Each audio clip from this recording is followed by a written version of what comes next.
Добар ден, пријатели, и добро дојдовте во уште една рубрика Прашање и одговори со Јосиф. Имавме прогноза за времето, сега ќе имаме прогноза по вашите прашања, али нема да бидат предвидувања, туку ќе бидат точни одговори и факти кои што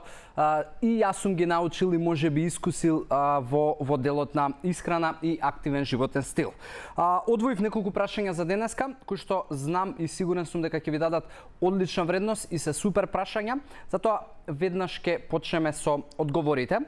А првото прашање ни доаѓа од Козарева Ангела, која што прашува дали овие фитнес појасите што се ставаат околу стомакот за слабење даваат резултати или се маркетиншки трик. Ангела, ја мислам дека освен можеби половината, ако имаш проблем, можеби тој појас ќе ти помогне, не ни би ги ставил во маркетиншки трик, дефинитивно се не знам каков трик и се тотална лудост и мит, не може да се слабее со појас, би било тоа супер, но ако така функционира, секој од нас би можел да оди во сауна и да изгледа добро, затоа што таму најмногу ќе се испоти. Дури напротив, врзувањето со појас и кеси може само да ти донесе уназадување здравствено, затоа што тоа е огромен товар за срцето. Потењето е знак за ладење на телото, а не знак за топење на масти. Затоа, доколку сакаш поефективно топење на масти, она на кое што треба да се фокусираш не се појасите, туку е твојот пулс, и секогаш пулсот кога ќе го движиш над можеби 140 откуцаи во минута, тоа е сигнал дека веќе си направила супер ефект за топење масти, така да немој да се оптеретуваш со појасите, исфрли ги од употреба, само ти е малтретирање. Следното прашање доаѓа од Фисник Латифи, кој што прашува која метода на вежбање е најефективна за слабење, кардио или тежински тренинг. Фисник, ако јас би се прашувал,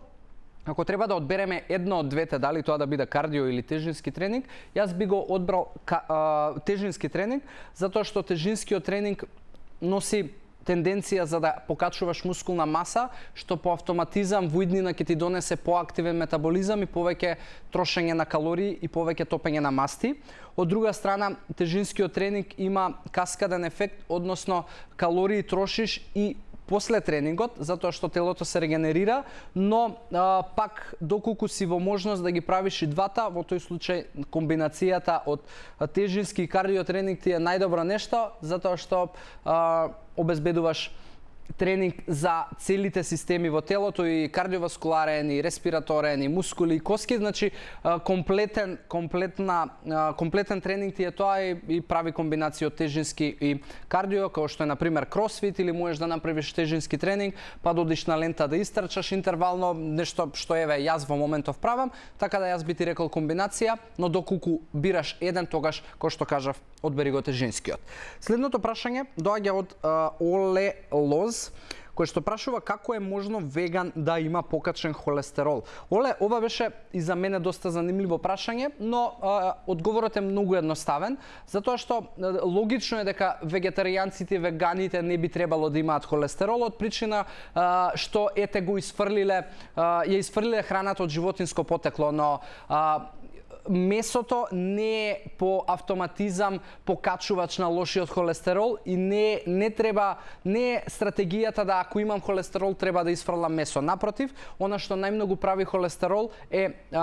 пушењето, немањето на физичка активност, конзумирањето на премногу процесирана храна која што изобилува со трансмасти и шекери, и затоа тоа што некој не јаде месо е вегетаријанец или веган, не значи дека си ја средил комплетно исхраната, можеби пуши, можеби физички е неактивен, можеби јаде премногу шекери, благо, кои што можеби немаат животинско потекло на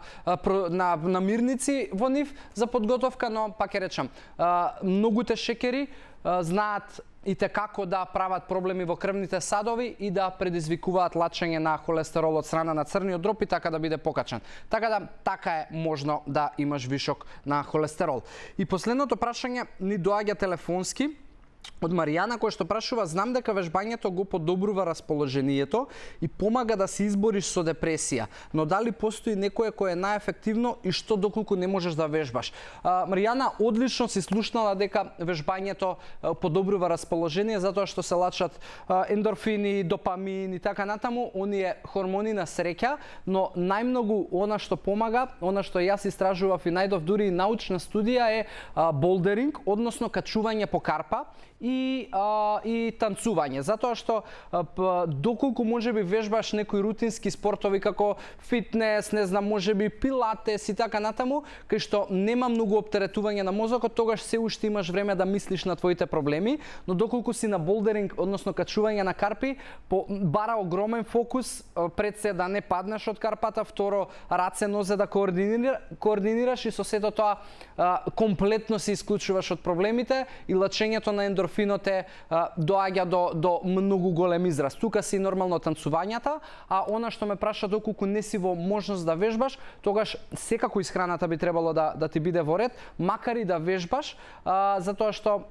и те како исхраната влијае на сигналните механизми, односно лачењето на хормоните. Кога зборуваме за расположение, тука најмногу треба зелено листести, јатки, значи генерално омега-3, витамини Б, селен, магнезиум, калциум, тоа се минералите кои што ќе го покачат расположението. И со твоето прашање за денеска и завршуваме, одговарајќи на сите овие убави прашања кои што ги издвоив и одлучив да ги одговарам овде во живо во утринска на Телма. Се гледаме следната среда и до тогаш ви посакувам здрави животни навики и убави 7 дена. Чао!